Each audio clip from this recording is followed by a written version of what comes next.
cases. I still have 6. You're prepared, by the way. You have like 92 gallons of gas. Yeah. And everyone's out getting bottled water, being intellectual. Oh my God. Just fill it up. Purify the crap. Uh-huh. All right. See, I also went to the store and got the other stuff that people don't think about. So like soap, like to wash your clothes. I got plastic, a case of duct tape to make a clean room, and a decomp room just in case it gets too bad. A clean room? Yes. What? And I got a bunch of Who stuff. are you going to be operating on? First off, okay, sir, you told me not to make people scared now. Okay? I did, yeah. Right. Oh, so you don't want to explain that, I guess. Okay, I got you. I'll pick up what you're putting down. Mm-hmm. Don't ask questions you don't want the answers to, sir. Yes, exactly. Okay. Look at the documents. I've been watching stuff. Oh, how dark is your YouTube history right now? The brightest thing on it is Tim Pool. Won't you know that? It's the brightest. This is like as bright as it gets. After that, it goes like really downhill. There's nothing but military guys giving me just being very realistic and telling you like, this is what I'm going to do. You should, you can do what you want. I just don't. You were built for this. You're exactly like you preppers and Mad Max collapsitarians. You're all just, your little pink nipples are hard. Well, maybe yours aren't pink, but I'm not happy. I don't want this collapse like this. Not like this. But it's here. Awful. It's here. Yeah. But my main problem is the people who are panicking about everything. The people who panic freak me out. Those people freak me out. Yeah, I agree with you. I'm not worried about the disease. Yeah. I'm worried about everybody going too far. Like everyone's talking about like, well, we need to give people money. It's like, we actually have a system for this. It's called unemployment insurance. Just use the damn thing. Yeah. No, but everybody. No, and we have not gotten started. So if you're just joining us, we're about to begin the show. No, it's okay because we're live and I'm distributing this and I want to make sure that it gets out there. But I'm with you. I think that the reality is they want to keep people. I think part of the quarantine stuff and the money and all that is partly to just keep people from losing their crap. But the steps they're taking they're pretty big steps. Yeah, but unemployment insurance gives people a portion of their income, just enough to live on. And they pay into it. This is part of your payroll tax, all the stuff that you have to pay in for. This is what they steal from you to put into this thing. Yeah, right now what they're suggesting is giving you back the money they've already stolen and then going to be coming and asking for later. Whereas the unemployment insurance is more of a, we've already stolen it, but you're due it back because of X, Y, or Z. Mm-hmm. Yep. And that's why they're trying to that's why I see them trying to write the special bill for it so they can take it back. Okay. Are you guys ready? But you still ready? Yeah. I think so. Yeah. Okay. Yeah. I get it. All right, here we go. Harry. That was my cue when I said, are you ready?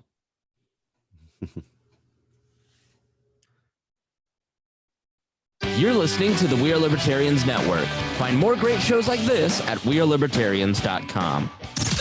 All right, let's get back to some boring subjects. Understand the risk to our country.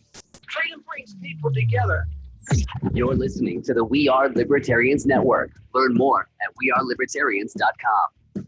Welcome to We Are Libertarians. My name is Chris Spangle. I am the host of this fine program. To everybody watching for the first time, we welcome you to the show, and thank you so much for joining us.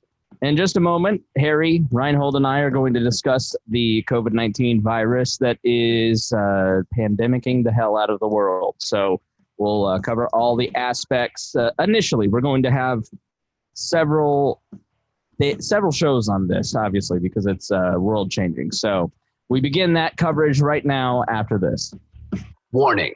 This show is for adults, produced by semi-adults. So the language is sometimes strong and offensive. I don't what I said. Oh.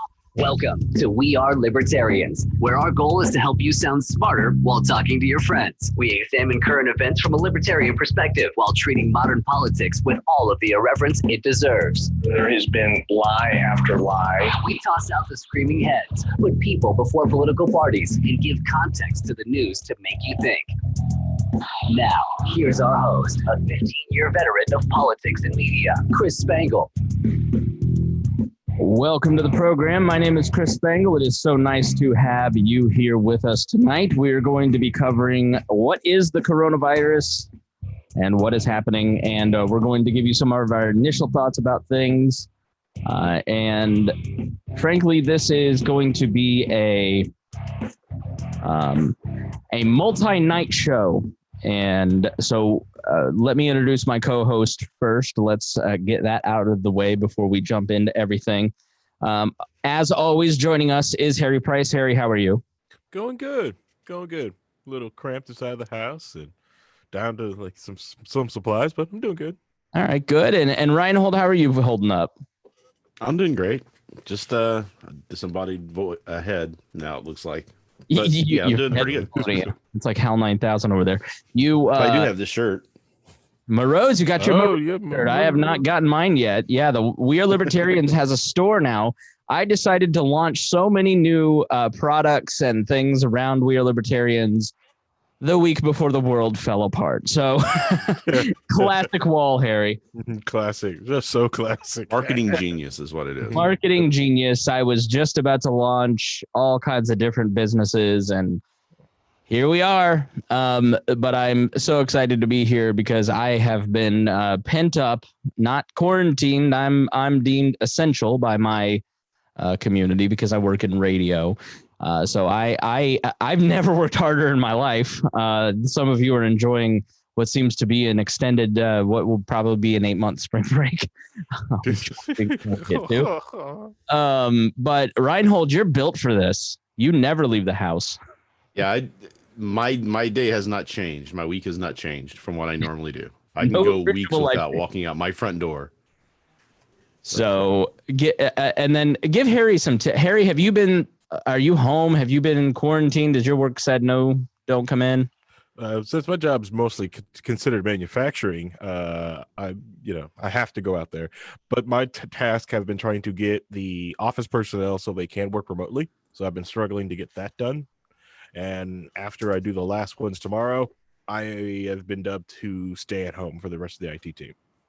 So yeah, you're in IT. So like me, I'm one of the more technically proficient people around my workspace. And so I've been, the reality is that we are facing an inconvenience for the next couple weeks, as far as we know. Mm-hmm. We are going to, here's what we're going to do tonight. We're going to talk, we'll just get into it. Let's kind of jump into it instead of bantering too much about ourselves.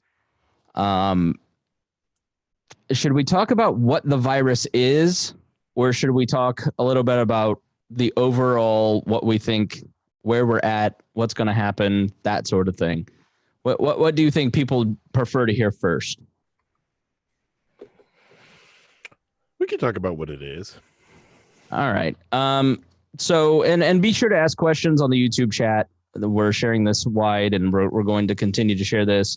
We're looking at doing a nightly TV show every evening around 7:00, anchoring some coverage and keeping up with things, because I had a lot of thoughts and I was sharing them on Facebook and Twitter. And by the time we got to this show, people thought I was insane. Harry, you said a month ago, public apology to Harry, because, last week I was saying, hey, if you look at Italy, if you look at other countries, they're going to start shutting stuff down here. You need to go to the store. You need to get what you need. You need to get your essentials. I'm stocked up for months now on the things that I use on a daily basis, because supply chains are probably going to be disrupted. And so, everybody was like, you're overreacting. You're acting crazy. I'm like, no, I'm acting rationally, because the reality is I don't trust everybody else to act rationally. And they're not going to prepare, and then they're going to slam the supply chains even harder. But you said at the end of one of our shows. I missed it. I don't remember hearing it. How long ago did you say this is going to be a thing? Pay attention. I think it has been more than 2 weeks ago, because when I came on, it was about a month ago. Because when it first kind of hit the news, Chris and I were kind of joking around a little bit about it, saying, what's this coronavirus? Or we didn't remember the name of it because it just hit the news at that point. I did. And I remember you saying, got to be careful about this. I'm getting prepared. So I thought this was a complete swine flu. This is a nothing. This is the avian bird flu. No, come on. We go through this every time. I've lived through all these things. And what really changed my attitude was the day that Italy shut down was the day that Joe Rogan released a podcast with an epidemiologist named Michael Oberg. I still think it's one of the best pieces of media that I've seen so far. And I listened to that guy talk about it, and it scared me. And so I started really researching it. And last week, and I went, this is going to be bad. And it's not the virus that's bad. It's the overwhelming of the medical system. And then you started seeing social distancing pop up, and like, okay, here's a solution. We may or may not be taking it too far now, but better safe than sorry, I guess. So what did you see early on, Harry, that I didn't see, that I thought was just a joke? Was the Chinese government response, because the adage is the Chinese government's going to lie. They are going to lie to us, right? They were hiding facts. They were hiding facts since, which is now we've been found out since November. But there's like small inklings of this massive disease that's going through and it's taking people out, right?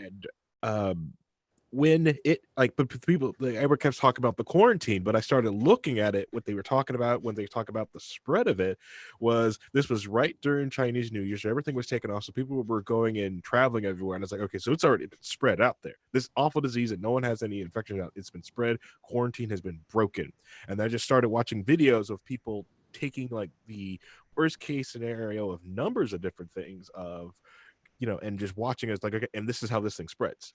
Yeah.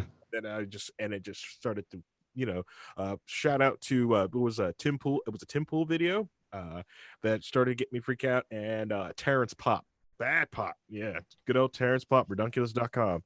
One of his videos when he was doing the math of it is telling people to go out and get your shit tickets, toilet paper. Shit tickets, okay.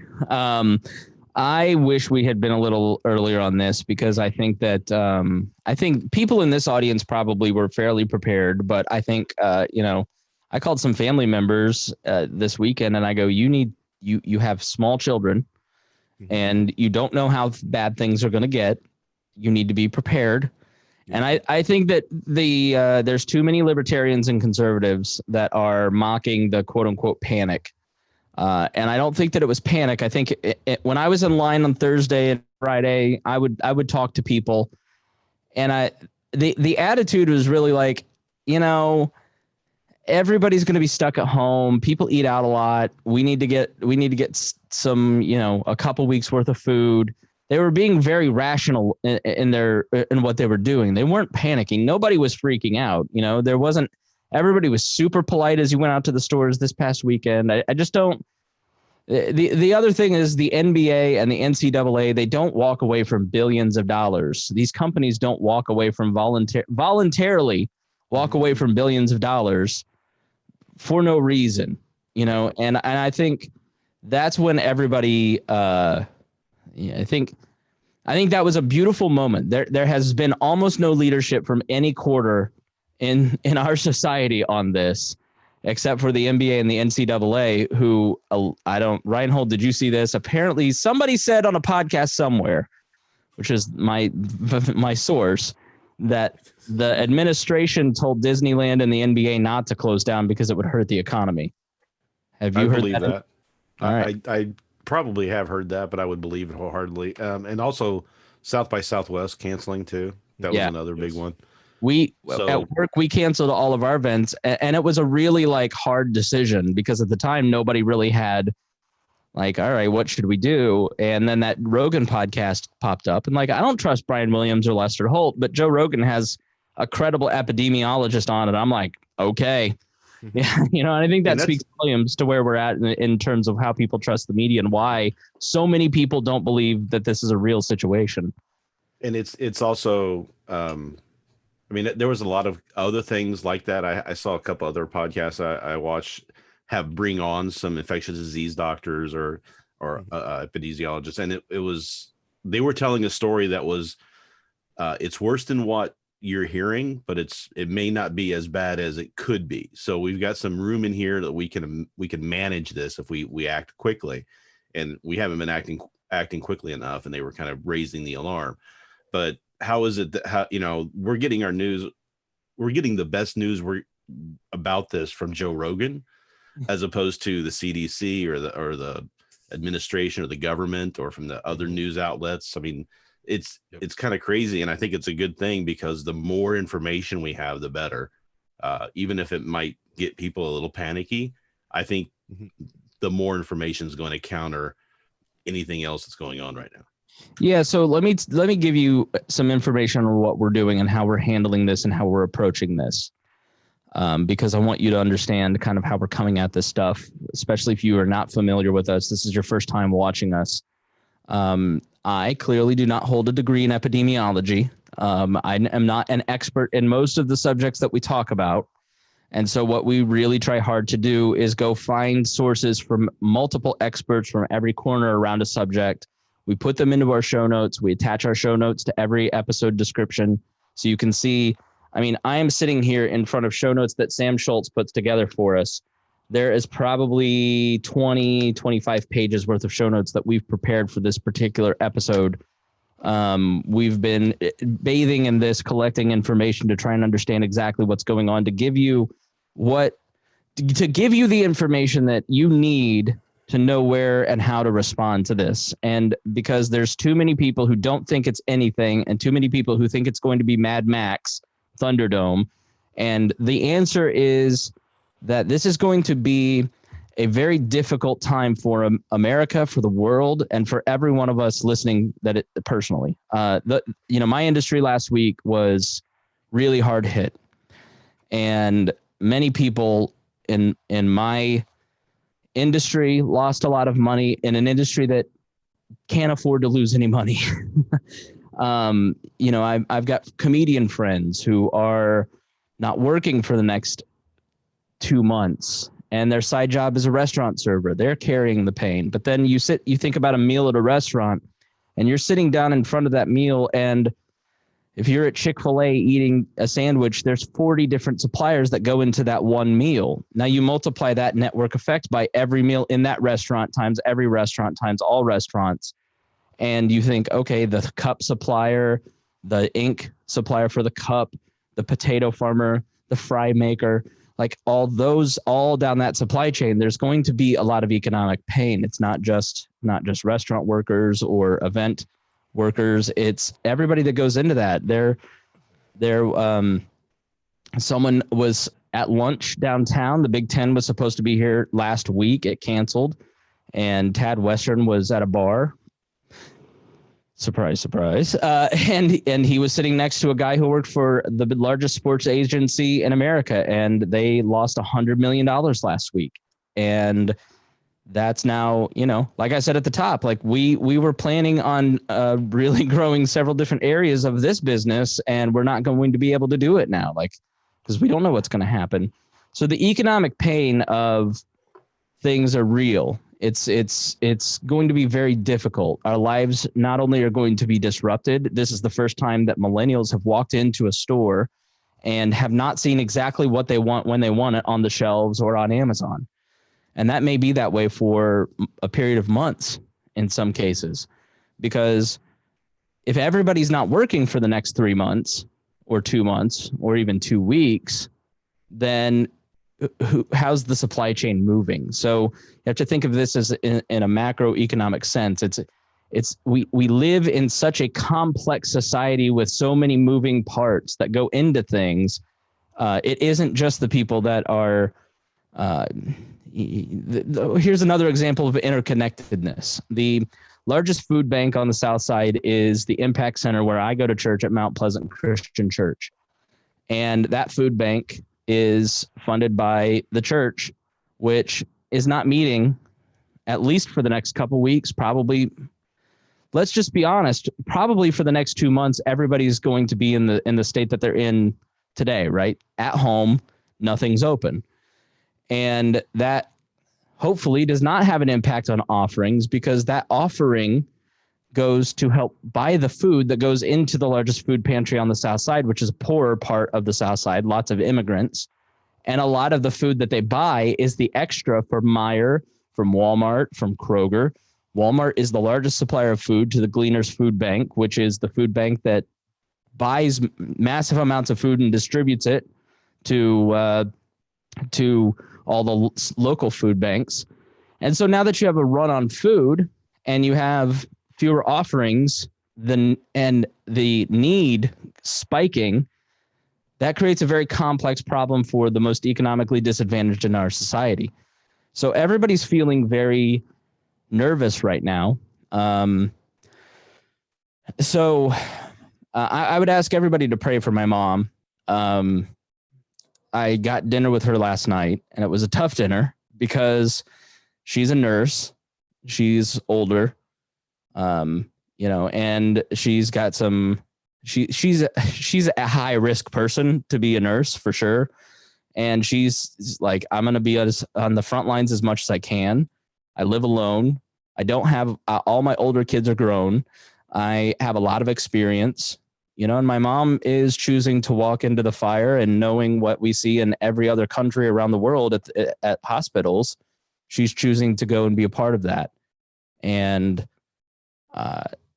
whether or not you, dear listener, think that this is real, or that somehow America, the greatest country in the world, is immune to what every other country on earth has faced, it doesn't make the anxiety around economic situations or anxiety around what the next few weeks will look like for people like my mom and the people who are out of work. And I would just say to anyone listening, but especially some of my hardcore libertarian friends, now is the time to highlight how much peaceful cooperation works. When the NBA and the NCAA walked away from billions of dollars, they sacrificed a tremendous amount, knowing how much that will hurt the economy, it will hurt their employees, it will hurt the most vulnerable rungs of their organizations. But it was for the social good. They did it without government intervention because they did it because it was the right thing. In our situation at work, the ethical dilemma of holding an event and somebody getting hurt or sick or contributing to the problem was so much greater to us than the lost revenue.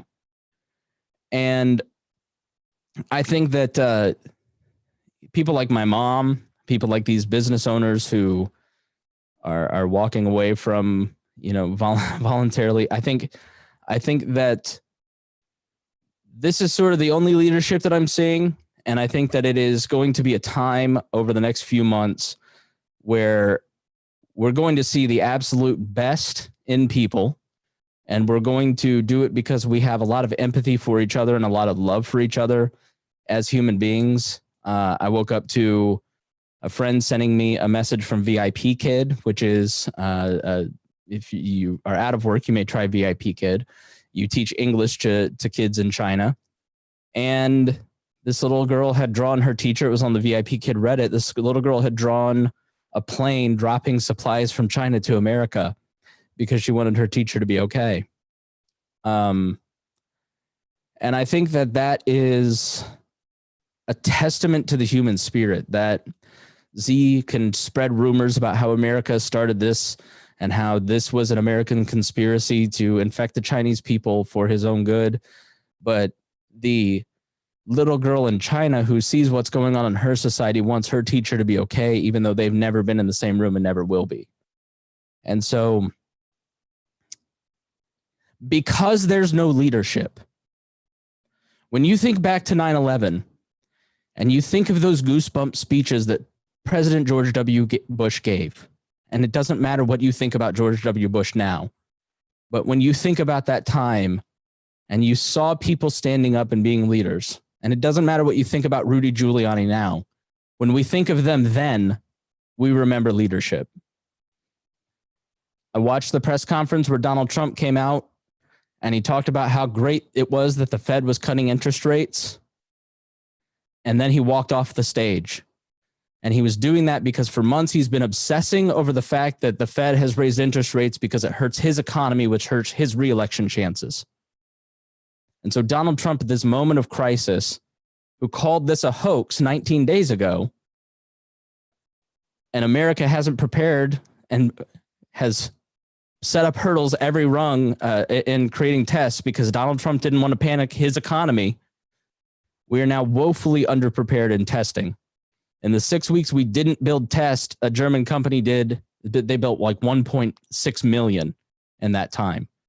And so now here in Indiana, if you want to get a test, it's a 2-week wait. Friday, if you called to get a test, it was $900. And you had to have a ton of different, it wasn't a drive-through testing service, which are starting to pop up. So what happens? People don't go get a test. They keep going to work. They go to the grocery store. They don't self-quarantine, and the disease gets worse. That's failed leadership. So I tuned into the Democratic debate on Sunday just to see if the Democrats could offer any other leadership. Bernie Sanders' solution is to give you Medicare for all, which will take at least 5 years to implement when we need action in 5 days. And I'm not talking about government action. Get your panties in a bunch. I'm talking about leadership. There's a difference between government action and leadership. And Joe Biden just decided to stand up and bash Donald Trump. And so in the absence of leaders who don't have the ability to come and save you, because the federal government was in charge of one thing, and it was testing, and they failed us. The federal government cannot save you. They're not going to. Stop looking to political leadership in moments of crisis. You are in charge of yourself, and you are in charge of saving your community and your family. And I think if you're listening to this show, you have to understand that you are responsible for the people that are within walking distance of your living situation now. If you have older people, check up on them. Because if there are mandated travel restrictions, then there may be an elderly person in your neighborhood whose son or daughter cannot come and help them. And they may need somebody to check up on them. There may be a family that has no one working in their household, and they may need help with food. They may need help with paying their bills, and you may have enough to do that. Talking to the food bank, they said that the scariest part is in 3 months when the need is still spiked and nobody's motivated to help. So I think that this is a great opportunity for each and every one of us to step up and start being leaders to the people that live within our walking distance of our house. But that's going to take you talking to those people. So when everybody's out walking, intentionally saying hi, how are you? And not just as a, how are you? Let me keep walking so I can listen to this podcast. How are you? Is there anything I can do for you? And if you're in a situation where you're the one in need, when somebody asks, how are you? Tell them you're in need. Because when somebody steps up and says, I'm in need, somebody steps up and helps that person. I've seen it hundreds of times a year in interviews that I do on my radio show here in Indianapolis called Now Hear This, where we talk to charities. It's full of thousands of people in these dozens of organizations that step up and say, I'm ready to fill a need. And so you may not have been prepared for this. You may not have enough, but the reality is, as long as everybody listening to this lives out peaceful cooperation, starts to be gentle to people, because every single person that you're going to come across is going to be hurt by this, because you cannot stop China's economy and then Europe's economy and then America's economy for 3 months. and not have economic pain, not have physical pain, not have personal little tragedies like college students who are graduating from college and they're the first one in their family and now they don't get to walk in graduation, all the way to my elective cancer surgery isn't going to happen now and I don't know what's going to happen. And so in the 1918 panic, there's very little. Why do you think you've probably not heard of the Spanish flu? You've heard about World War I, heard about World War II, but you don't really know much about the Spanish flu. And 100 million people died and 700,000 Americans died. And that's not when we had 7 billion people on the planet. We had maybe 1 billion. People were so ashamed. And David Brooks just wrote a great article about how people act in pandemics. People are ashamed of how they acted to a profound degree through the Spanish flu that books and movies and plays were not written about it because hospitals were overrun and they called for volunteers and nobody stepped up. Neighbors asked for food and nobody provided. The society that we live in is completely different than 1918 society in America. We have a tremendous amount of abundance. And yes, the shelves are empty right now. They're going to be restocked. The supply chains will gear back up. We will have as close to normal as I think. We're not going to have martial law, in my opinion. We're going to have an inconvenient, for most of us, an inconvenient period of about 8 months. But through that 8 months, there's a significant portion of our society that is going to have more than an inconvenience. And those of us who are inconvenienced can make sure that it's less painful for them. And I just would say to people who are inconvenienced and upset that they can't buy whatever they want off of Amazon, and I can't go get that couch from Kittles today, and Target isn't open so I can buy this thing that I don't need. This kind of economic insecurity is what a lot of people in this country feel every single day. That feeling of panic and fear is what a lot of people in this country feel every day. And that's what a lot of them are saying to us. And a lot of us have not been listening. And so I look at this as a great opportunity because how often have we continually said, I just don't have enough time to read. I'd love to spend more time with my family. You know, this society doesn't value the right things. It's too commercialistic. This society is bad in these certain ways. And I just wish we'd go back to the old ways that my grandparents did it. Well, for the next 2 months, you have the opportunity to do that and to embrace things that you didn't have time to do because you were chasing stuff. And so use this as an opportunity to rebalance your life, to find things that you love about your friends, about your family, about your community, and about hobbies that you enjoy. So I don't see this as necessarily a bad time. It is a great opportunity for us to accept this adjustment with grace, with courage, and with decency towards other people, with empathy, and to change things about our life that we may in 2 months appreciate things that we didn't appreciate before. And so, you know, I'll bring in Rhinehold and Harry. I think that there are parts about this that because no human being on earth has ever faced a pandemic. And so everybody's treating it like it's a blizzard or a hurricane. Their prep is like, this is a 3-day event. And they don't really understand I've had to really do my homework to do this show. So I just don't know that people are totally prepared. And because they're not prepared to do something they didn't choose and they don't want to do, there's a lot of anxiety around it instead of looking at this as a positive to step up, be a leader in your community, and also change things about our lives that we may appreciate more with some time off. Harry?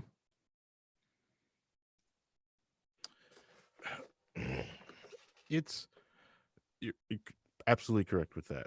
It's embrace the time off, embrace the time at your house, have the, I know it's funny. It's funny to say like the memes like I wish I could be at home more or stuff like that. I enjoy it. Granted, I just bought another house, so my honeydew list at home is massive, right? But it is neat being around, watching spring happen in my backyard, and be able to actually sit there and have time to watch it happen, pull stuff out. And then with the new house, we're discovering new plants that are growing in it. We just found out these today, actually, that apparently the previous owner planted a crap ton of tomatoes in the backyard, and they're, I mean, a lot. Really? Yeah. So I'm gonna try to keep care of them. I don't have a green thumb, so if we're going to be stuck at home for the next 3 months, my experiment is to see how I can keep these tomatoes alive. I don't know how. It's probably going to be an epic fail. Don't expect photos, and don't expect me to be like, just cooking like all these tomatoes. I'm probably going to kill them, but I'm gonna do my best.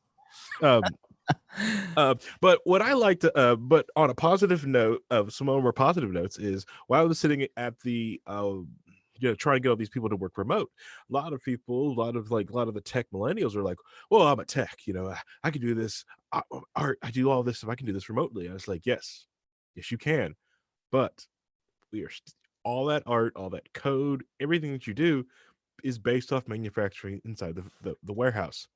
If the warehouse has to stop, there's no reason for you to do any of that code. There's no reason for you to do any artwork. There's no reason for you to reach out to customers to get more sales. They stop, you stop. The magic money stops coming because business is not profitable. So it's like, I'm kicking everyone out of the office. Yes, it's a good thing. Do not gluten for the warehouse workers because they have to be here to keep manufacturing going. Right. We're getting rid of you office workers to lower the number of people in this place. Right. It's please, it's please leave. We need just essential employees at the warehouse as much as possible. So, there is just 25 people in every area, and please do not meet. Please do not mingle. Because if you, and this is not a shameless plug, but just telling people, like, if you were to buy something from the We Are Libertarian store, then Harry's company is the one that fulfills those orders. So you have a lot of people sitting around and then they order something, like their online shopping. Mm-hmm. That kind of industry is still going to be there. It's still going to be functioning. The bar and the restaurant industry, the entertainment industry, that stuff is going to be hard hit. But if you're making Kraft macaroni and cheese and then transporting Kraft macaroni and cheese, and I alone, I mean, if Kraft's stock went up, it's because of my investment in Hamburger Helper over the last few days. So there are going to be parts of the economy that are not going to be completely demolished by this, and I don't expect my industry to be demolished by this. I think there's a lot of projects on hold, but what I think is there are going to be creative people sitting at home for 2 months, finally working on that thing that they've always wanted to work on, or write that copy they've been too stressed out to work on. And there's going to be this creative explosion of great things that have been worked over and over and over out of this, like there was after the writer's strike. And so this time of rest may not be a horrible thing. Correct. There's tons of people out there that have probably said, you know what, I could write a good book. Go ahead. Or I want to learn how to make a video game. You have basically like 3 months now. Yes, you can be a pseudo okay at Unreal Engine or whatever engine you want to pick. Pick a game engine. Do it. Make a game. You could probably make 3 games in this time. In the next 3 months. LinkedIn Learning, the Khan Academy, all these various. Everybody's got a course. There's tons of time to read, tons of time to learn. I'm trying to get finished because they switched up the CCNP exam, and so I want the new CCNP certification. So, and I haven't had time to study for it. Perfect. Yeah, Rhinehold, you are a remote worker by and large. I didn't call him large. I know. I am though. I know shirt size, but it's larger than life. That's right. That's your mom tells you you're a big boned. What are you seeing in the work from home revolution type? I mean, do you see this as a doom and gloom situation, or do you see this as I see it as kind of a time of adaptment. So I think everybody will be working from home in 20 years, and this is going to be the match that kind of lights that off. I mean, do you think I'm crazy? You're knee deep in it. I do not. I've been calling for people to start, working from home more than they do currently. I mean, for the past decade. So I'm all for this. I think it's great as far as the working from home bit, right? I'm not all the other stuff, but I mean, it's going to lower the amount of traffic on the roads. It's going to lower the emissions that we're putting out from cars. It's going to lower the demand for gas, which is going to lower the price for gas. So all of this stuff really makes things so that when you have to go out, you're going out and you're not running into all these people who just like rush hour has been horrible, a horrible thing. If we can get some of that taken off the road by people staying at home and working, then maybe we can, make that experience a little bit nicer too. That when you do have to go out, you're not, stuck in traffic jams and stuff like that. Yeah. My commute from, for me is always, as for the past 10 years, probably been, 50 feet, to my office, right. So it's not like I'm not wasting 2 hours a day in a car going to someplace working and then coming back home. So I save a couple hours a day to do other things out of that. And you had mentioned something about going out and making sure your community is taken care of and doing what you can to help other people. Remember that viruses are infectious, but so are emotions. Right. So how we treat each other is going to spread just as fast. If you're kind to someone, if you smile at somebody, that goes a long way. Although you may not think it does, but it affects them. Then they will in turn be more happy or more content or more willing to help other people. So they'll pay it forward and they'll help somebody else. That spreads very quickly. So I think that's what I want to see us kind of come to grips with in this time.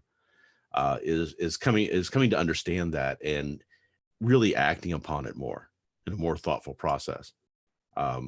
And I think that's going to do more to help society, not just through this, but going forward. So there's potentials, I think, for lessons to be learned.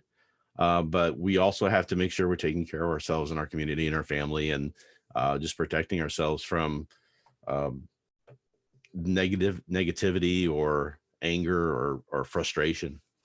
So yeah, I think there's no doubt that there's going to be disagreements, and it's already starting to show in our group. And I think there is, just like after 9/11, massive mistakes were made after 9/11 because people were afraid.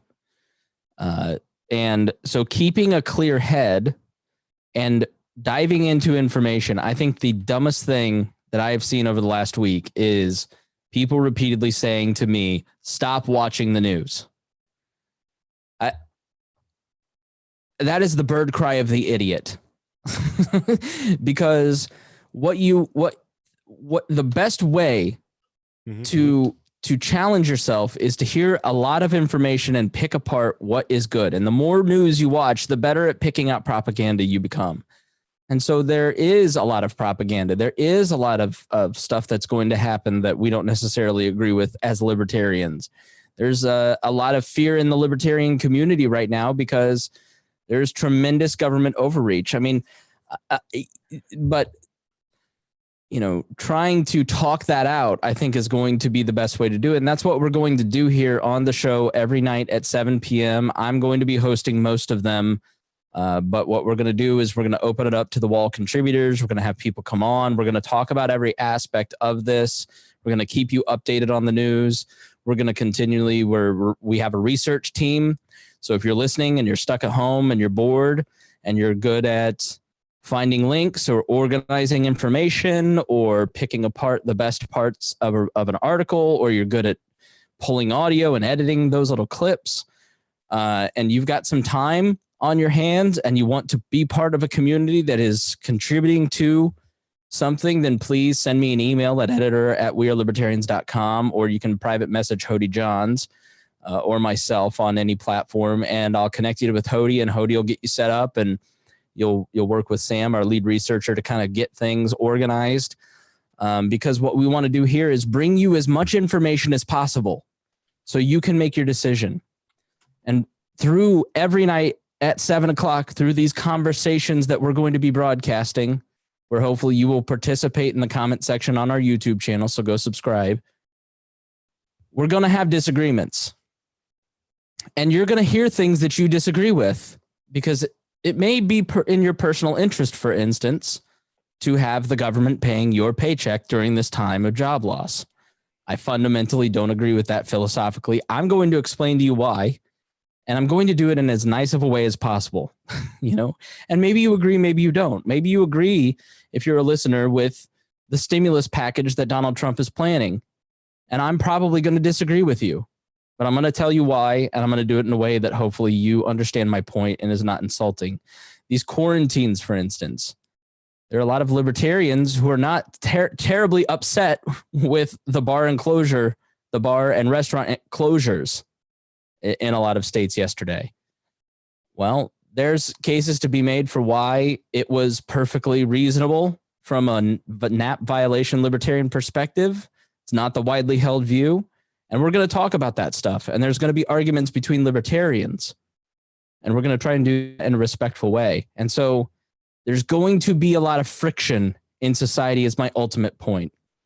The fabric of our society is going to be pulled even more than it already is. And there's two outcomes. There is the Harry outcome, and there is the Chris Spangle outcome, where Harry, with his 87 gallons of gas, 19 million rounds of ammo, 3 houses with bug out bags in each one of them, my house is going to be overrun. I don't think we're going to get there. If you really look at it, the Spanish flu and World War I happened at the exact same time. Guess what happened? Society flourished after that. And then World War II happened. And guess what? It was the most destructive war in human history. And society flourished after that. The human species is a very adaptable animal. We are a very adaptable people.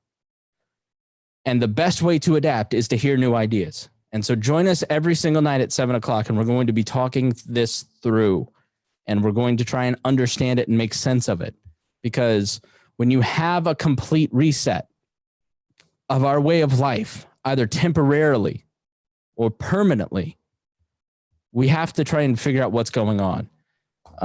Because this is a very complex thing. You've got government action and how they're making things worse in a lot of ways. You've got intricate markets being shut down, and what does that look like? You've got a pandemic, and you've got the healthcare system potentially being overrun. And I'm just going to be honest with you. I don't think that we're immune to it. I think in the next 2 weeks, we're going to see significant problems here. In Indiana, we had 1 death yesterday. We have 2 deaths today. And the way that this goes is 4 deaths tomorrow, 8 deaths the next day, 16 deaths, 32 deaths, 64 deaths. It's not a linear progression. It's not 1, 2, 3, 4, 5, 6 deaths. It's 1, 2, 4, 8, 16, 32. But we're going to be, my local radio show tomorrow, I'm talking to a very high up person who understands the virus intricately. I'd ask you to go subscribe to Now Hear This so you can hear that interview. We may play portions of it on this show. We're going to be talking to experts. My friend Pete the Planner is going to come on. He's a financial planning expert. We're going to try and find experts who can talk out a lot of what's happening and try to help us figure it out. We're going to talk to probably some government officials and go, why are you closing things? Why is this so draconian? What is your reasoning? And push back on them a little bit. The challenge with getting experts is many of them are very busy in their own field right now. I reached out to the Indiana Department of Health, and even the giant radio cluster in the state capitol that I work for, they said, we just don't have time. We just don't have the ability. So I just stick with this, but you're gonna have to. You have the time to read and understand, so do it. Yeah, because most people have whatever 30-hour, travel time to work. You don't have it anymore. Take the time. Read a book. What do you guys think? So my best gut on this quarantine stuff is in a week, you're going to see most state and local communities shut down. So right now you can go to Chick-fil-A and go through the drive-thru, but that won't be possible. But you're still going to be able to drive to your friend's house. You're still going to be able to walk around. Your grocery stores and pharmacy is going to be open, but Staples isn't. That's kind of where I think most. Now, the reality is these emergency travel declarations that they put out, much like during a blizzard or a hurricane, they don't have the resources to stop you, and they can't really ticket you if they do. That's what I have come to understand, and it depends totally on the municipality or the state. But even if there is a quarantine and they close roads down, there's not a whole lot they can do except tell you to turn around or whatever, and you can just go, okay, and then dip down a different street and head along your way. So they're not going to be welding us in our homes. But I do think that this is kind of disturbing. I think from a libertarian perspective, and we've, Rhinehold for 80 years has bathed in the paranoia that is collapsitarianism.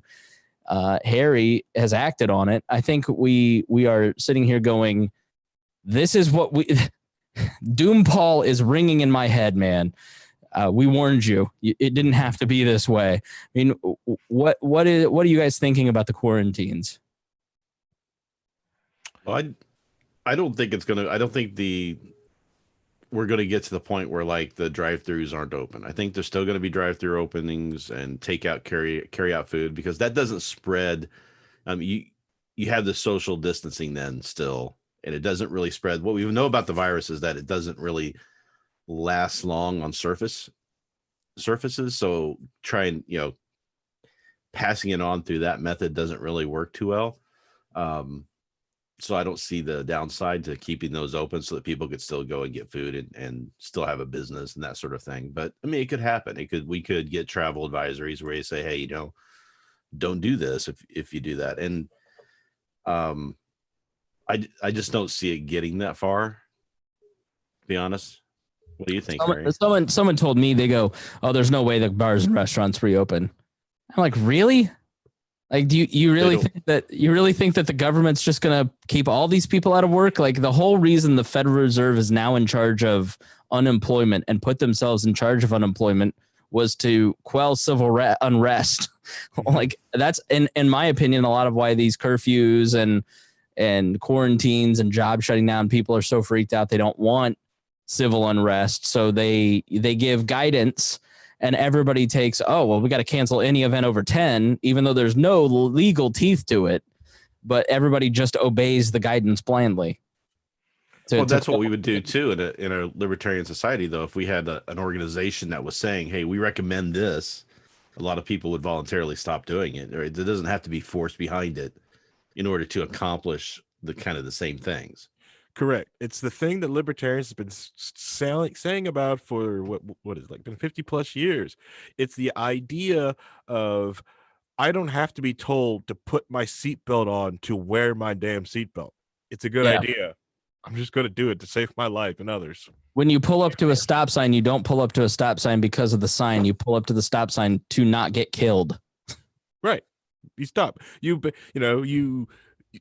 It is that creepy thing with libertarians is that the aspect of, well, they can't tell me to do this. Yeah, but it's still a good idea, right? Even at the thing to it, it's like, if someone, just like this, I go back to seatbelts, they tell you to wear your seatbelts. You just unfun, like, well, I'm just take the seatbelt off, disable my airbags. Well, I do that too, but that's a different story. But right. It's just goofy that like you just disregarding it just because someone told you to.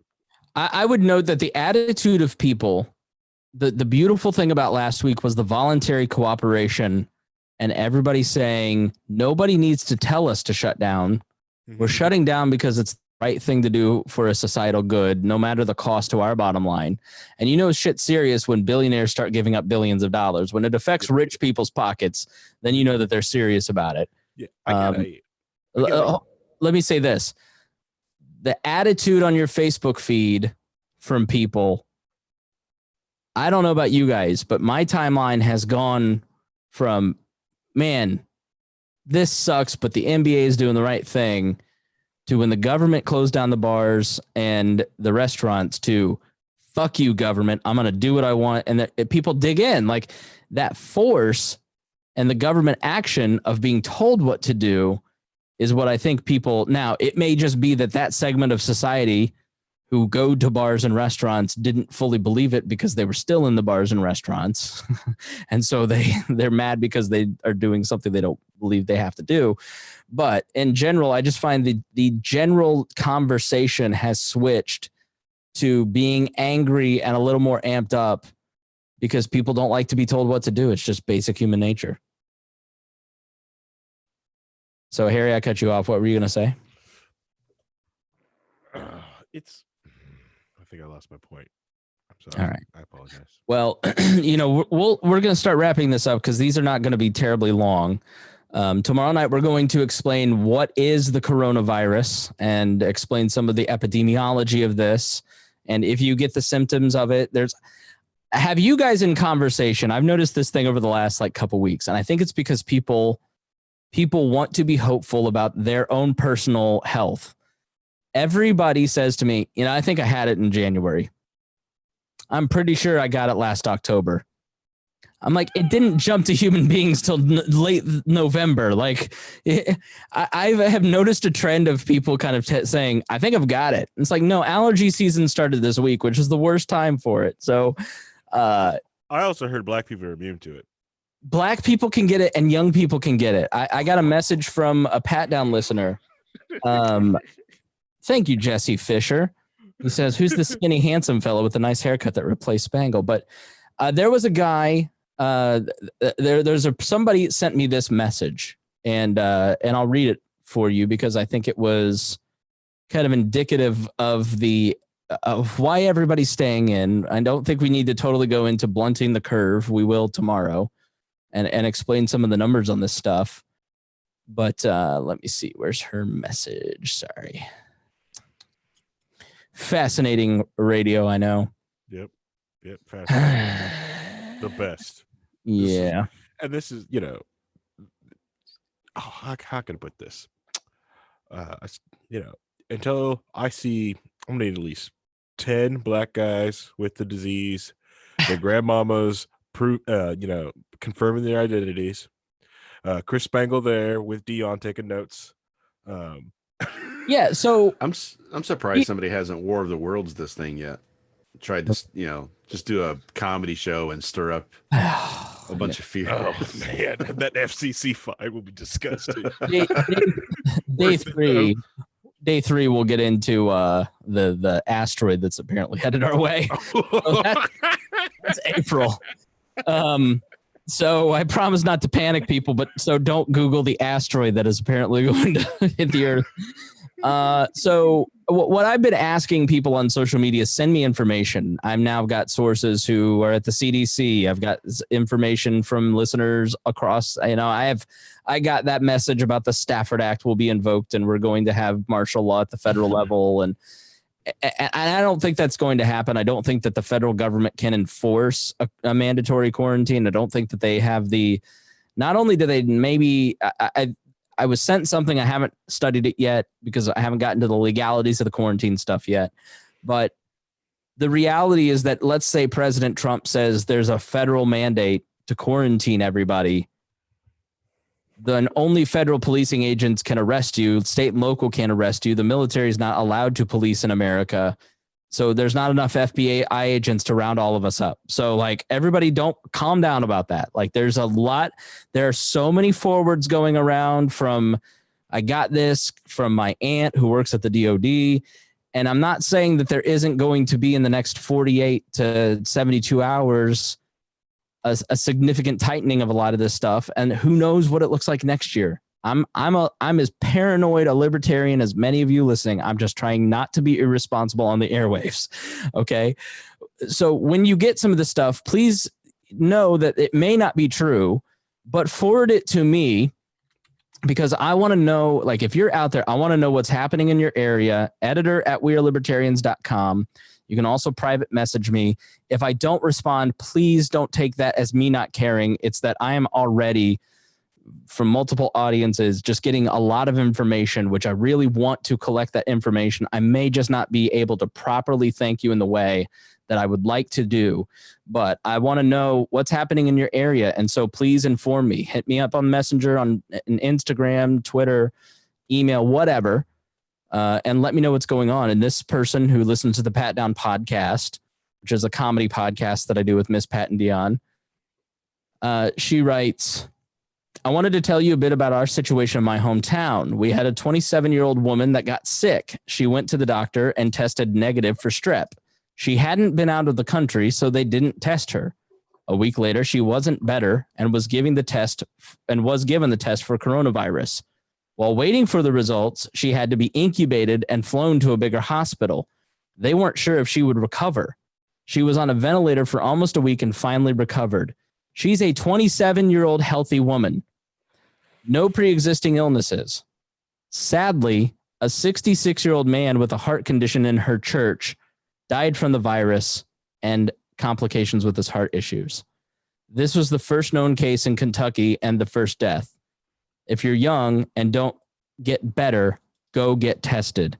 And I think that's something that I've heard that black people can't get it too. And you look at the John Hopkins data and Africa has nothing. It's like they don't have tests either. It's like black people can get it. Please understand that.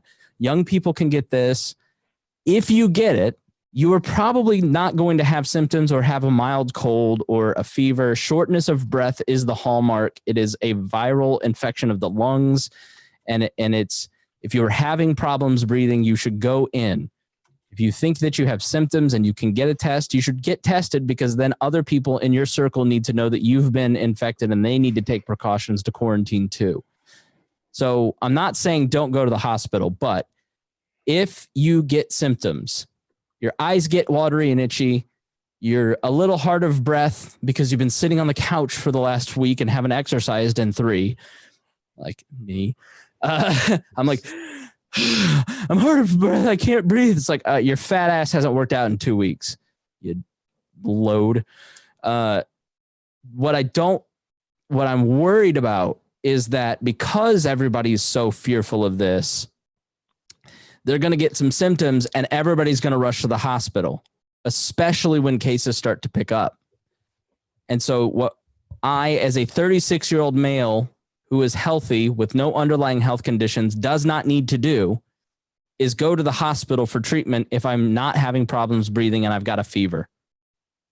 There's nothing that can do for me. The antibiotics do not work. This is a virus. If you take antibiotics, you're probably making it worse. I saw a news article from an actual, I think it was CNN. Some pain relievers may make this worse. So do your research. If you do get it, make sure you, before you put over-the-counter drugs in your body, Google it and make sure it's from a reputable source like a Johns Hopkins. So those of us who are healthy and can stay home don't need to go get treatment because we're not having significant breathing problems, we can be part of the solution by not overrunning things. So that's just one thing to keep in mind. So if you're experiencing symptoms, stay home, stay away from everybody. It's like, apparently it's not it's like, it is draconian that everybody's staying home, because the fact is that it's the distance and not sneezing on each other. It's the particles in the sneezes that get and infect you, and you're most contagious when you have symptoms. And so we can work 6 to 10 feet from each other, like a golf course is staying open out in Boss Hog Land. That's perfect. Like there's no reason for a golf course to be shut down.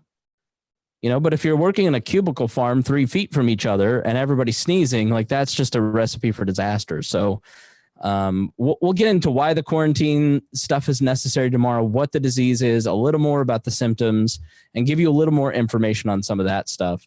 So tune in tomorrow at 7 on the We Are Libertarians YouTube, and you can watch it there and participate there. So final thoughts from you guys. Let's start with Dennis. Who?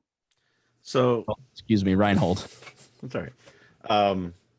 So we were talking about the impact of what society is going to be like, whether people are going to turn on each other or we're going to help each other. And I think while we were talking about that, I kept thinking back to my time in southern Texas and Louisiana right after Katrina and the other hurricane right after hit, right? So I was down there and things were just shut down. There were businesses destroyed. People had nothing. They had no where to get food from. They had nowhere to get any kind of help from, so it was kind of like a large quarantined area in that regard, where they just had no functioning society. And there were initial reports of some looting going on the day after the hurricane or the day after that, but for the most part it was one of the great stories of how people came together as a community, and other people came and helped those people recover from that horrible situation. So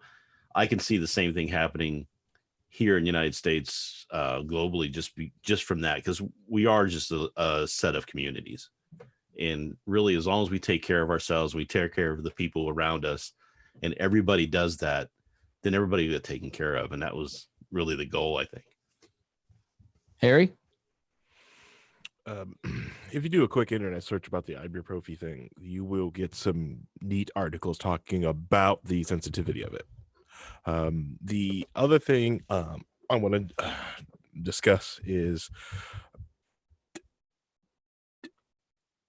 when you are like looking, don't forget, while you're at home and you're eating all these canned foods and your survival stuff foods, another thing you might want to look up, because you're paranoid, the one thing you can do to also keep yourself safe in your house is look up foodborne illnesses. Yes, you're washing your hands and sanitizing it, but do not open that can of chili and eat out of it, without heating it up to proper temperature. Just eating out of the can, or watch, especially if it's a dented can. Yes, dented cans. Yep. Always, some of you guys are pulling out some of these old canned foods you haven't eaten. Trust me, it is not worth it. You learn how to tell, from a good can from a bad can. You do not want to be at the hospital right now with a foodborne with botulism, because you're in your bunker and you're eating bunker food, right? So these are something that you can actively do to save yourself and others. A lot of times we laugh. People laugh at me when I tell them, like, hey, that food's been out way too long, throw it out. Not now, especially not now. I'm just like, don't be on the roads. Don't be on the roads just because of the fact that if you get in an accident, you just took down, now there's ER guys dealing with you because you decided to go joyriding in your car and you got rebar in your chest. Yeah, that's a huge part of it too. People, just accidents happening. Mm-hmm. Yep. Be safe. If you want to go out and bicycle ride, cool. Put your helmet on. I hate wearing my helmet too. Mess up my fro. But no, put the helmet on. Actually, I actually went out today. What? Got in the car and drove. So we have I live in the country, so there's really nobody like right near me. And we have a few neighbors, but we all keep our distance for the most part.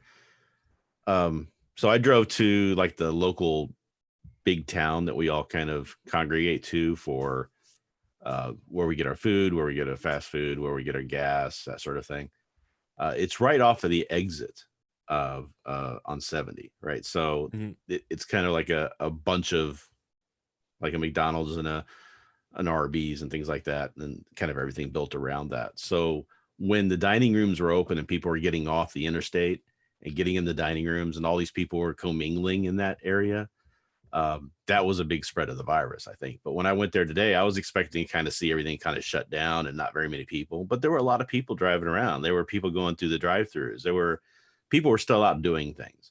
I think they were being, they were taking the proper precautions, and they weren't like getting in people's faces or doing anything like that. And like I said, all the dining rooms are shut and closed up. But I think that's probably the most appropriate response right now. So I didn't feel uncomfortable, and I really just went there to see kind of the situation was like. I didn't get out of my car and go shopping or anything like that. But yeah, it was. I think people are handling it and responding appropriately for the most part. One other thing is, so I just got a notice from someone, and they got a status share. They shared a status that basically said, hey, if you think this is a hoax, there may be a mandatory shutdown. Check on your neighbors. Just make sure you've got supplies. Like students in China have, they thought it would last a couple weeks, and the shutdowns lasted 2 or 3 months in China now. So just keep that in mind. And that got zucked. A lot of people shared an article from Fox 59 News about Governor Holcomb and testing kits. I shared it. That got zucked. One person is saying that there's an algorithm issue, but if you get a lot of posts removed, I want to know it. If you're getting stuff removed from social media from, like if it's conspiratorial and you're posting this is a biological weapon designed by the American military to control the Chinese, then like, don't bother sending me that, because you probably what's going on. Come on. But if you're sharing a Fox 59 article or a TMZ article where TMZ wrote an article about San Francisco being closed down and gave the details and that got zucked, I want to know. I want to try and figure out if that's an algorithm thing or if this is a consistent problem too. So mainly what I want to do is be a clearinghouse of information for our listeners and help you figure out what's going on. So please send us stuff, and we'll handle all that inbound stuff. So before we go, I do want to thank our patrons. I know that the urge is probably there to start reevaluating your finances, and I'm going to be taking a look at monthly subscriptions. I will say I understand if you have a change in your financial situation and you need to cancel. I'm not going to be upset about that, and I will never look at that as an insult. But I will say that if we get significant, all of my extra income that kind of helps me pad some of the wall stuff is now gone. Like I lost a lot of side gig income, and I was starting to build that into a business and start to do well. And I was going to work on some big projects. That's all kind of gone. Like if we, so the margins are getting tight around We Are Libertarians. That's for sure. And I may have to start cutting some stuff myself. So, I would just say if you consider canceling your Patreon, can you make us one of the last ones? Because we're really going to be working hard to provide you with a lot of good information, and the money that is given by our patrons is used as for our tools. And it's not a situation where I make gobs of money on this. I put it right back into what we're doing here. And so I really do appreciate everybody that continues to sustain us and help us grow, especially our $100 a month pledgers. And that is Matthew Durbin, Christy Avery, Jeff Bennett, Jason Doolittle, Ed Brehab, and Craig DaCosta. And we thank you guys so much. There is going to be new merch. So if you check out the Patreon tiers, there's some new Patreon incentives there. If you're at the $10, $25, or $100 level, you can get a sticker, a poster, and or a T-shirt. Depending on the level, you'll get all 3 or 2 or 1. And we've got some extra content that I pledged to start doing in April. We're going to see how much content we have to plug out on this main feed here, depending on how things go. If we look and it goes 2 months from now and it's like, all right, in 2 weeks, Chlorinique and vaccines and all kinds of things are tamping this down. Awesome. And we're going to go back to business as usual. But if not, we're going to continue to make sure that you got good information. So please support us on Patreon at patreon.com/wearelibertarians, or hit our website, wearelibertarians.com. And please, we appreciate your support. So thank you everybody so much for listening, and we will see you tomorrow. Please spread the word. If you find this valuable, if you find this helpful, then please share the information. That will help your friends hopefully feel a little more comfortable about what's going on. And we really do appreciate you. Harry Rhinehold, thank you so much for being here. Thank you. Thank you for having me. All All right. Thank you, everybody, and we'll see you tomorrow.